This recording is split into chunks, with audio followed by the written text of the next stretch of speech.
Olá, estamos começando mais uma edição do Pautando Esporte, novo espaço do esporte local na TV aberta, canal 35 da TV aberta, JF TV Câmara, os programas já veiculados, subindo para o YouTube, né? O YouTube do portal Toque de Bola e YouTube também da JF TV Câmara. Hoje o programa mais descontraído, porque vamos falar com um dos juiz-foranos, né? Que estiveram representando a cidade na primeira fase da Copa do Mundo, e lá no Toque de Bola, o Edésio, que é o nosso convidado, o Edésio Jung, junto com o Dudu Moraes, com o Flávio Bara e com o Renatinho Brega, que são juiz-foranos que moram no Rio de Janeiro, acabaram se tornando o Quarteto Fantástico, é isso, Edésio? É isso aí. Saímos daqui com a intenção de acompanhar a Copa, né, os 3 primeiros jogos, né, e fizemos uma programação legal e deu tudo certo. Conta um pouquinho, esse planejamento começou com 7-1? Isso, rapaz. Tiveram cabeça para isso? Então, parecia aquele papo de botequim, né? Porque quando o Brasil perdeu, né, para a Alemanha de 7-1, a ideia do Dudu Moraes virou e falou assim, gente, vamos para a Rússia para tentar dar o troco? E aí nós rimos e tal, vamos sim e tal. Aí começa aquela coisa, parece um papo de botequim, porque na realidade você topa o negócio, mas não para mensurar o que é ficar quase um mês fora, trabalho, família, aquelas coisas, né? Mas no primeiro momento aceitamos o desafio, a ideia. Por surpresa nossa, uma semana depois ele já tinha, né, abriu uma conta e já mandou para todo mundo, olha, o número da conta é esse, a gente tem que depositar todo mês um valor, e já fiz uns cálculos aqui, se a gente depositar R$300 por mês no primeiro ano, 400 no segundo, 500 no terceiro, nos últimos 6 meses, a gente botar R$600, a gente vai com tudo pago. Aí vocês viram que a coisa era séria. Pois é, falou assim, olha, na realidade já tinha, né, ele abriu a conta estava aberta. Aí, quando menos esperei, um já começou a mandar assim, olha, meu depósito foi feito. Meu também. Falei, opa, vou correr também antes que eu perca a minha vaga.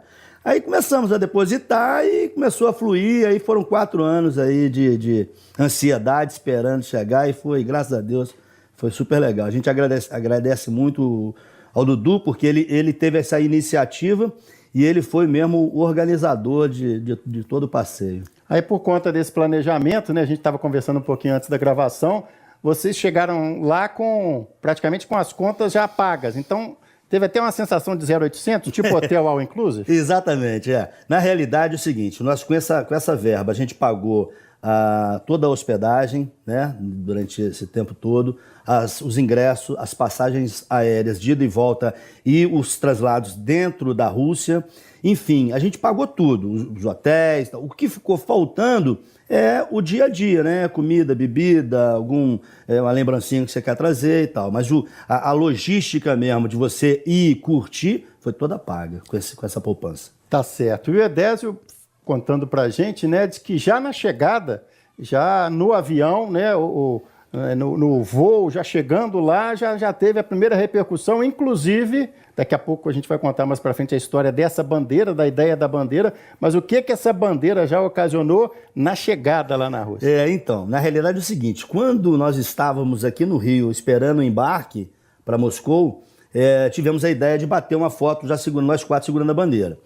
E quando a gente mandou essa foto, né, para alguns amigos via WhatsApp, um amigo nosso de Brasília, que é de Juiz de Fora e mora em Brasília, já falou assim, não brinca que vocês estão indo para a Rússia, que eu também estou indo. E acabou que o quarteto virou um quinteto, porque a gente acabou ficando com ele lá esses dias, ele inclusive está lá ainda hoje, continua lá. E foi muito legal. A questão do avião, foi um comissário de bordo, que me pediu para tirar uma foto comigo, era direto, isso aí é até uma coisa que vai ser legal de contar. Como que o futebol brasileiro representa a nível mundial uma grandeza do nosso país. Pode parecer assim, uma besteira imensa você falar isso, mas não. É impressionante, você não consegue dar 2, 3 passos sem alguém te parar para tirar uma foto. É porque no Brasil, né, a gente tem muita gente que conversa sobre o fato de os jogadores, a grande maioria, atuarem fora, clubes da Europa, a grande maioria, e haver um distanciamento aqui no Brasil. E, curiosamente, lá no outro país, que é o país anfitrião, acabou essa história. Exatamente, e é muito comum eles lembrarem de Ronaldinho Gaúcho. Todos lembram de Romário, Ronaldo Fenômeno, mas Ronaldinho Gaúcho é uma estrela de outra dimensão para eles. E conta pra gente, então, essa chegada Então, na realidade, esse negócio do voo aconteceu, foi numa passagem nossa de Sochi para São Petersburgo, um voo interno. Eu estava com a camisa do Brasil, aí um comissário de bordo pediu, quando o avião pousou, ele pediu para tirar uma foto comigo, por causa da camisa. Aí me abraçou, tirou foto, e na hora que tirou foto ele ficou gritando, Brasil champion e tal. Aí eu falei assim, poxa, eu vou dar uma camisa para esse cara. Entrei dentro do banheiro do avião, peguei minha camisa do Tupi, vesti a minha camisa do Tupi, dei minha camisa do Brasil para ele. Aí foi uma baderna dentro do avião, as pessoas aplaudindo, ele gritando de felicidade, rodando a camisa e tal. Então eu desembarquei sem a camisa do Brasil, com a camisa do Tupi. Quando eu tô no saguão, assim, escuto, Juiz de Fora. Aí quando eu olho, é um rapaz que estudou aqui em Juiz de Fora, que virou e falou assim, pô, a bandeira do Tupi, vocês que trouxeram? Fomos nós. Pô, ela tá aí, tá, pô, deixa eu tirar uma foto com ela. E abriu a bandeira e tirou uma foto com ela. Nesse momento já veio um outro, e esse é morador de Juiz de Fora. Esse é o jornalista, né? Esse primeiro é o Guilherme Castro, né, formado aqui na Universidade Federal de Juiz de Fora, que é produtor dos canais, né? Da Sport TV. Da TV, do Sport TV, da Globo e tudo. É. E aí apareceu uma segunda pessoa, que é de Juiz de Fora, que eu também não conhecia, e falou, poxa, deixa eu tirar uma foto também com a bandeira e tal, poxa, tá todo mundo lá em casa falando dessa bandeira. Aí tirou a foto com a bandeira também, falei assim, gente, essa bandeira tá virando um manto mesmo, né? Tá dando ibope. Agora, as curiosidades são muitas, né, de quem ficou aqui, e para saber qual o perrengue, qual a dificuldade, e você contava que lá no país a dificuldade tirando os grandes centros, não se falar o inglês, é isso? Na realidade é o seguinte, a gente sentiu que nas grandes cidades, né, que a gente teve, que é Sochi, São Petersburgo, Moscou, você consegue falar em inglês com algumas pessoas, normalmente as pessoas de 18, a faixa etária de 18 a 20 e poucos anos, que vêm com essa cultura já agora de estudar inglês, eles são muito solícitos, inclusive. Agora, quando você vai para uma cidade menor, como foi o nosso caso, que a gente rodou 1.600 quilômetros de carro lá dentro, e a gente precisava ter uma estrutura para se alimentar, abastecer o carro durante a viagem, ninguém é zero de inglês, ninguém fala inglês, não tem conhecimento. Como é que abastece o carro, sem falar nada? Bom, primeiro é o seguinte, não tem frentista. Não tem frentista. Então você para, você que abastece. Mas para você abastecer, você tem que pagar primeiro. E para você pagar, você tem lá 5, 10, 15, 20, você vai ver quantos litros você quer. Ou se você vai encher o tanque. Aí você paga, eles liberam a quantidade, você vai lá. E encher o tanque até desarmar. Como é que você vai entender que é assim? É difícil. Então, no início, vai tomando as pancadas. Que apontava pro tanque, Aí ele ficava assim pra você, né? O que é isso? Você tá boca de jacaré? Falar muito falar, então tô perdido, né? Eu tô perdido. Complicado demais. E a sequência lá, a adaptação foi tranquila? Tranquila, O povo lá é muito legal, né? Como eu falei, eles adoram o futebol brasileiro, consequentemente, os brasileiros. E a gente foi, né, cara? Devagarzinho, vai aprendendo e tal. O problema é quando você começa a tomar gosto, tá na hora de voltar, né? E a questão das camisas, né? Você falou que levou algumas camisas, porque também dentro do planejamento já se sabia que nesses eventos é comum a troca de camisas entre torcedores de países diferentes. De países, A gente levou algumas camisas do Brasil para troca e era legal, assim, porque eu não propus troca nenhuma. Eu acabei voltando com algumas camisas de fora, porque as pessoas me pediam para trocar, sabe? E como eu tinha as camisas reserva, aí era fácil, né? Trocando, né? O meu menino hoje tá rindo à toa, porque tá com camisa da Sérvia, da Costa Rica, da Rússia, tudo original. Tá certo. Nós estamos conversando com o Edésio Jung, que é o homem da bandeira, né? A bandeira que tá... Daqui a pouco a gente vai contar a história, como que surgiu a ideia de levar essa bandeira, e ele participou lá, junto com os amigos aqui de Juiz de Fora, que moram do Rio, de toda a primeira fase da Copa do Mundo. E lá, vocês alugaram um carro, mas da ida do hotel para o estádio, basicamente metrô. Basicamente metrô. Lá eles têm uma malha metroviária fantástica, sabe? O metrô com custo lá, o custo de vida lá é um custo relativamente baixo, muito parecido com o do Brasil. Não quero dizer que aqui nós estamos vivendo a maravilha, que é tudo barato, não é nada disso, mas quando você vai para a Europa, você imagina que você vai ter um gasto além, né, do que você tem que normalmente. Na realidade, a gente viu que era 6,5 dúzia, sabe? O metrô, para você ter uma ideia de grandeza, o metrô lá a gente estava pagando em real na faixa de 3,50. 1 litro de gasolina, 3,50. Então, assim, uma cerveja em supermercado, que a gente comprava às vezes para gelar no hotel, nessa faixa de 3, 4 reais também, a garrafa de 500 ml, então você está um pouco mais barato do que se tem aqui, né? Ingresso no estádio, cadeira numerada? Cadeira numerada. Respeitada? Sem problema algum. Chegava no lugarzinho, estava certinho lá, nós não vimos nenhuma confusão, pelo contrário, super tranquilo. E essa troca, esse intercâmbio com torcedores de vários países, o que você pode destacar? Com os argentinos, tinha clima de rivalidade pesada ou tudo bem humorado, pelo menos do que você presenciou? Então, pra gente foi super legal, assim, a gente teve muito pouco contato com os argentinos mesmo. A gente teve mais com os argentinos, foi em São Petersburgo, quando a gente estava saindo, porque o Brasil jogou um dia em São Petersburgo e no outro dia era Argentina. Então a gente estava naquela troca, né? A gente estava saindo de São Petersburgo e eles estavam chegando. Mas foi super legal, fez uma brincadeirinha aqui, outra ali e tal, mas sem estresse, tudo super tranquilo. E com os outros países, então, nem se fala. Aí era mesmo abraçar, cumprimentar, sair andando, as pessoas levantavam a mão para te cumprimentar. Isso era muito legal, foi bem... A gente teve relato de alguns torcedores, até jusforanos, que estavam tentando levar para o estádio aqueles cantos até das brincadeiras do Vampeta com a Argentina, mas que era difícil fazer com que esse coro... se concretizasse dentro do estádio. Teve essa dificuldade mesmo de puxar o mesmo canto? Dentro do estádio, sim. Fora do estádio, a gente nos pubs, onde tinha concentração, era fácil. Aí dava para cantar essas musiquinhas, basicamente contra a Argentina, né?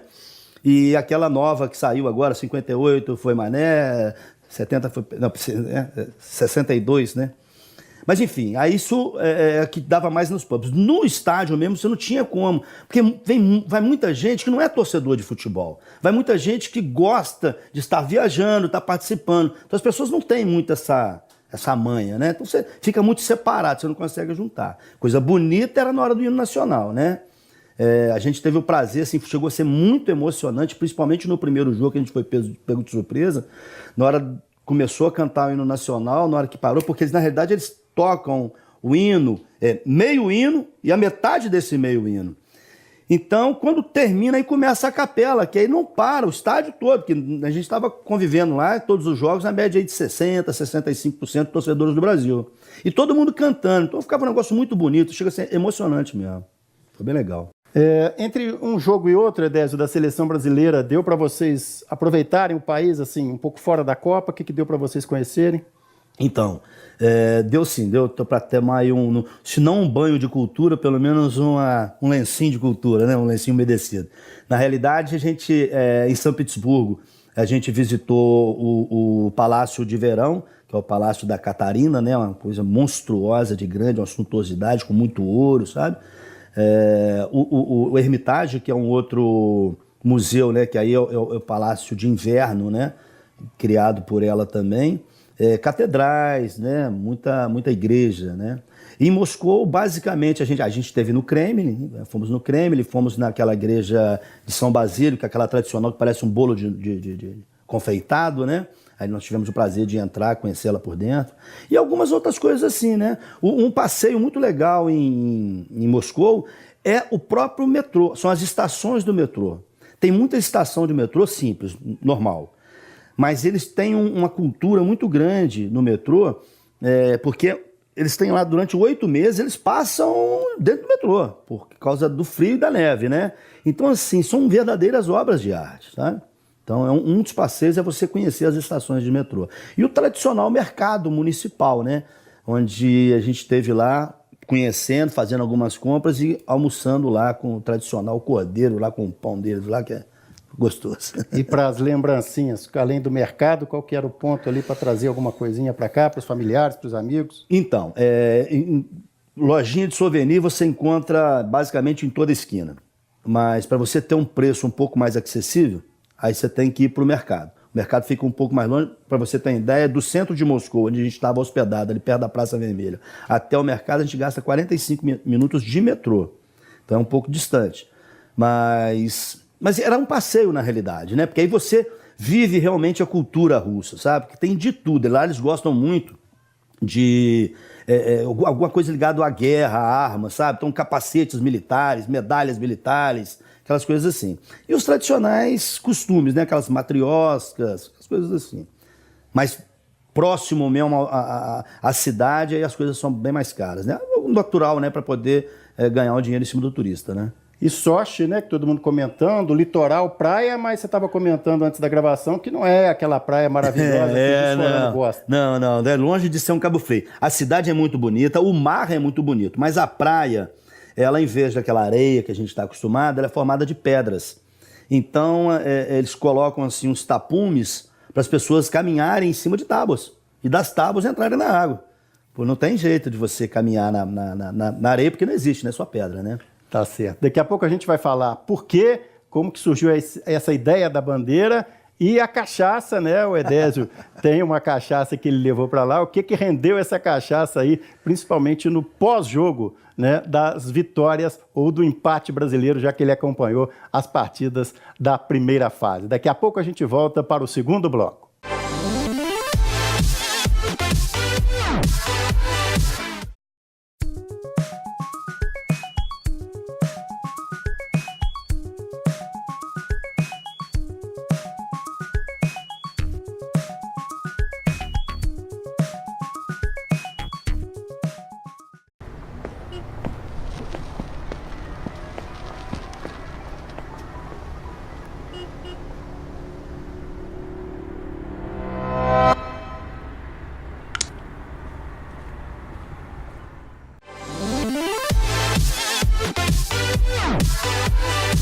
De volta para o segundo bloco desse Pautando o Esporte, conversando com um dos juiz-foranos, o homem da bandeira, do Quarteto Fantástico, e com a bandeira que agora nós vamos contar a historinha dessa bandeira, que tem as cores da Rússia e o escudo do Tupi. Uma grande repercussão lá no portal, nas redes sociais do Toque de Bola, todo mundo querendo saber quem é o homem da bandeira, até que o mistério foi desfeito. E como surgiu, Edésio, essa história da bandeira com esse escudo do Tupi que ganhou o mundo?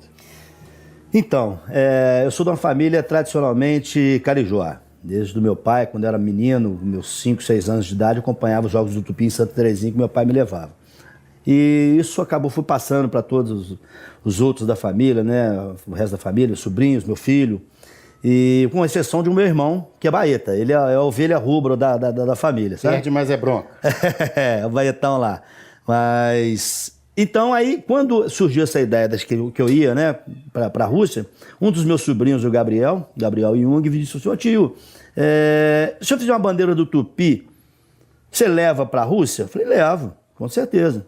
E aí foi uma surpresa muito grande, que eu estava esperando uma bandeira do Tupi, veio uma bandeira da Rússia com o escudo do Tupi. Eu achei uma criatividade muito grande por parte dele.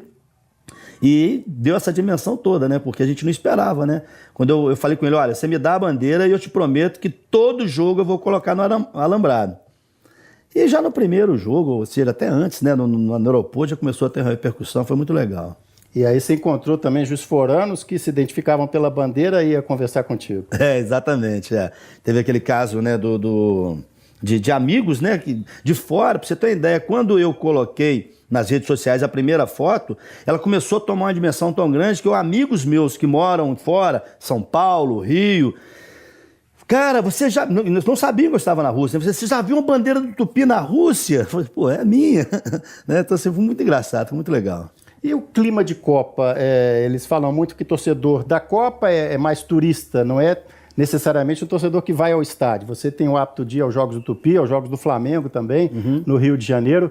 Se você sente isso também, é um clima diferente do clima de um jogo de campeonato, onde vão os torcedores do futebol mesmo? É o torcedor turista, ou você não sentiu muito essa diferença? Senti sim. Na realidade, você vê que tem muita gente que é apaixonada com futebol, né, que faz como eu e meus amigos, né, preparamos para poder ir curtir a Copa, mas tem muita família, as pessoas querem dar de presente, querem conhecer um pouco da cultura de determinado país. Então vai família, a gente vê muita criança e tudo. São pessoas que normalmente não vão para o campo de futebol. Estão lá para torcer para o Brasil, lógico, mas não tem aquele tino de torcedor. Tá arriscado você falar assim: escala a seleção, o camarada falar 3, 4 nomes e engasgar no quinto, entendeu? Tá até normal também a seleção, às vezes, do país que a TV está mostrando, perdendo o jogo, mostra no torcedor que está desolado, mas quando ele se vê no telão, pode estar perdendo de 4-0, mas ele faz uma festa, só né? falta plantar bananeira. Essa é muito comum, a gente tava o jogo pegando, pô, jogo Copa do Mundo e tudo, você olha pro lado, tem um camarada no celular,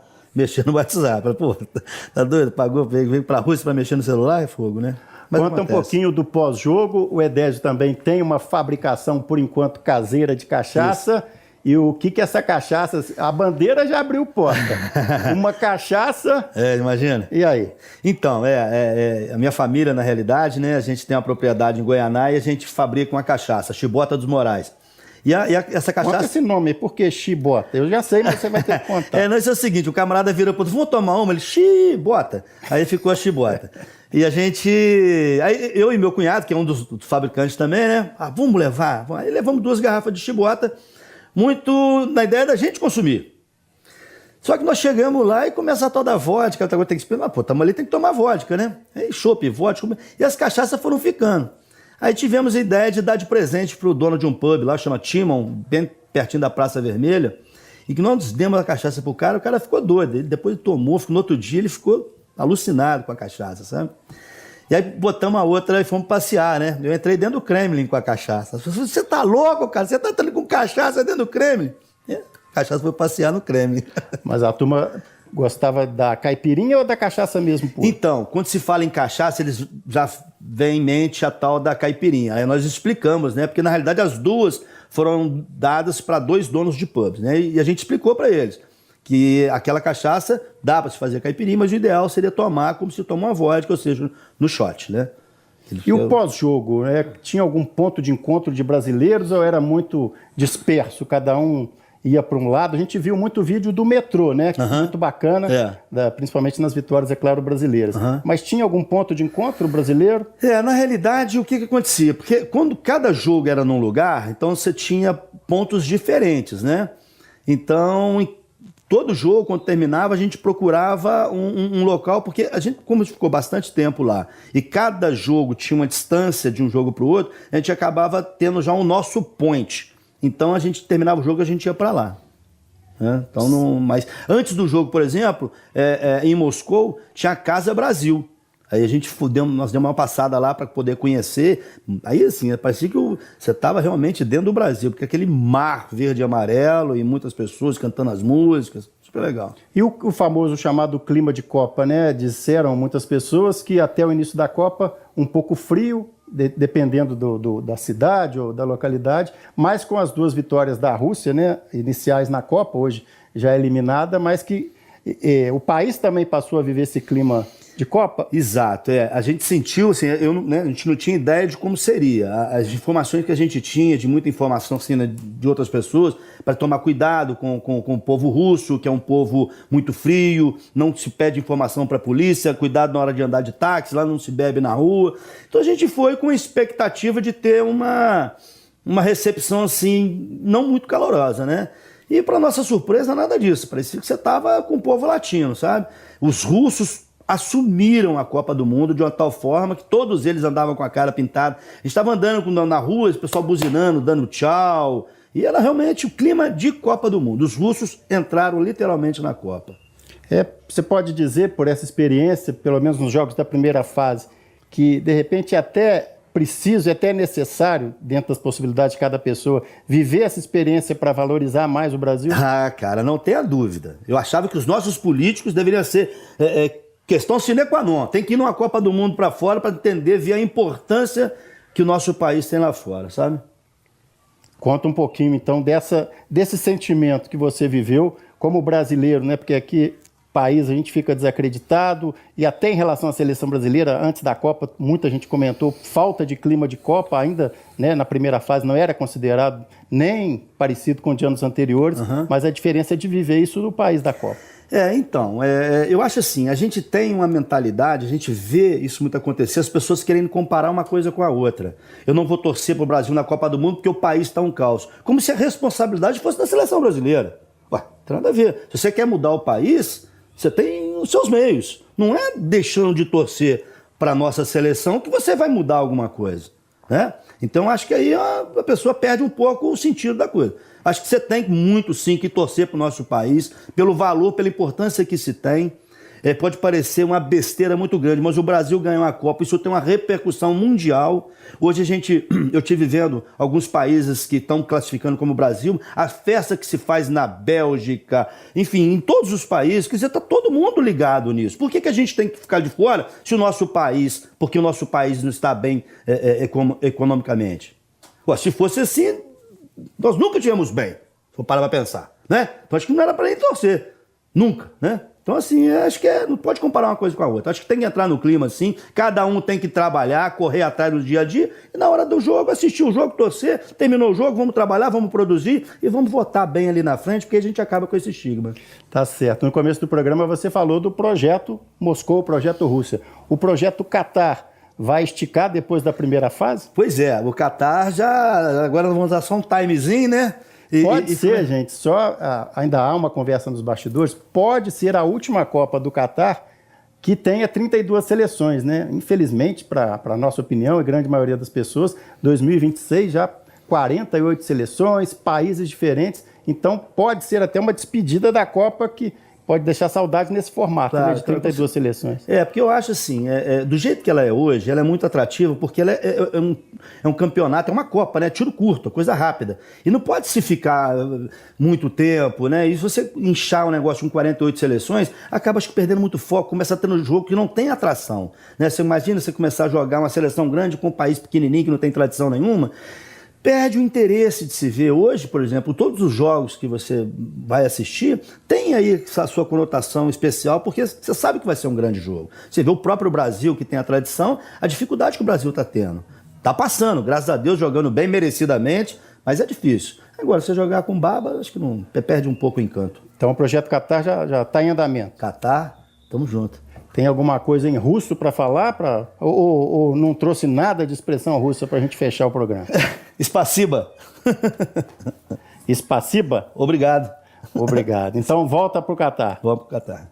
Tá certo. Foi a conversa então com o Edésio Jung, torcedor brasileiro do Quarteto Fantástico, que acompanhou aí a seleção brasileira na primeira fase da Copa do Mundo, ao lado de 3 juiz-foranos, né, que moram no Rio de Janeiro. Estiveram com ele lá, o Dudu, o Flávio, o Renato, acompanhando os jogos da seleção brasileira. Vocês não chegaram aí no hotel da seleção brasileira? Tiveram essa curiosidade? Fomos sim. Na realidade, nós alugamos um carro em Moscou, fomos até Sochi. Dormimos no meio do caminho, assistimos o primeiro jogo em Rostov-on-Don, que também é no meio do caminho, e fomos em Sochi conhecer. Mas aí, por falta mesmo de um cronograma, era um dia que a seleção não estava lá, mas a gente viu onde é que eles estavam e tudo. Mas fomos lá, na realidade, para conhecer Sochi. A gente tinha em mente conhecer Sochi, São Petersburgo, Moscou e aonde o Brasil jogasse. E, coincidentemente, o Brasil jogou em São Petersburgo e Moscou, só sobrou Sochi mesmo para a gente conhecer viajando. Tá certo, Edésio. Obrigado, então, pela presença, contando com mais tempo, com mais calma, essa sua experiência lá com os amigos de Juiz de Fora. Eu que agradeço aí a vocês, a oportunidade de passar para todo mundo o que a gente passou lá, que a gente viveu lá, isso é super legal. Tá certo.